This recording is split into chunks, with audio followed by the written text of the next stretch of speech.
You ask Tiger to solve. This deals with linear equations with one unknown. The final result is w equals 9/8. Let's solve it step by step.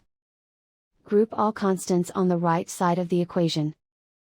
Add 1/2 to both sides.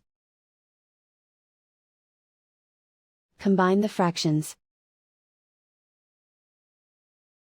Combine the numerators.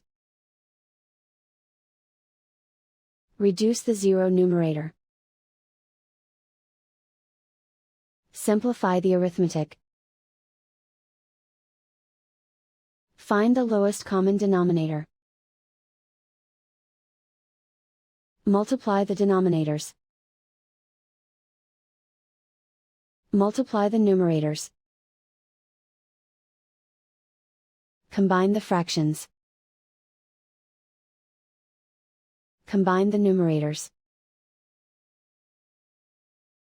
And so the final result is w equals 9/8.